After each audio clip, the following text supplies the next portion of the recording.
Well, I came across some quotables the other day that I wanted to read that I thought were interesting. No, I haven't been radicalized at a 9/11 mosque, so I am not going to carry out any kind of violent acts. But I just want to be an irritant to those that wish to send our sons and daughters charging off across open fields to the sound of bugles behind the snapping guidons and the April morn and all that kind of nonsense.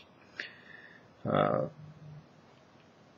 of the quotes, the first quote, is from Michael Hare in his book, from his book Dispatches on Vietnam, and he wrote, "We took space back quickly, expensively, with total panic and close to maximum brutality. Our machine was devastating and versatile. It could do everything but stop." And that's from Michael Hare.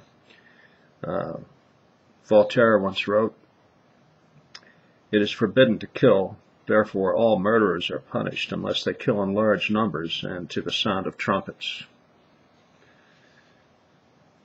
Rudyard Kipling, something from him, about him rather. Let us remember that Rudyard Kipling coaxed his young son John into enlisting in this war. World War I is what he's talking about here. John died in his first day of combat. Kipling later penned these words: If any question why we died, tell them because our fathers lied."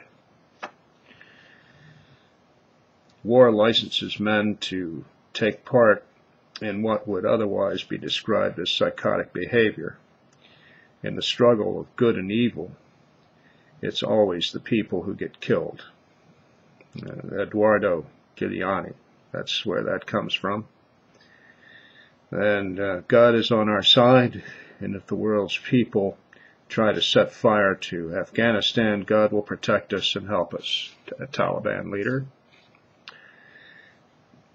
I trust God speaks through me. Without that, I couldn't do my job. George W. Bush in 2004. I believe that Christ died for my sins. I am redeemed through him. That is a source of strength and sustenance on a daily basis. Barack Obama. And lastly, political satire became obsolete when Henry Kissinger was awarded the Nobel Peace Prize. So, those are some quotes to think about and wonder on. Impressed me a little bit, and I think I'll email them to a friend of mine. He can use them however he feels, but to me it's about how we glorify war and the fact that we should stop doing it. One of the things that I notice where I work, at the retail store where I work, you have all of these Nerf toys. They are fully militarized for night fighting. You have Nerf night vision goggles, and you've got Nerf machine guns and Nerf shotguns and Nerf fully automatic weapons and all that kind of stuff.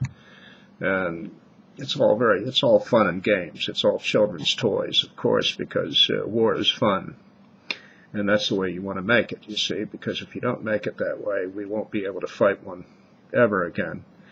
That and backing it up with educational benefits and various other benefits that make military life very attractive, not to mention as an opportunity for employment, which may not be available in an economy that tanked. So we have a lot of issues to consider here.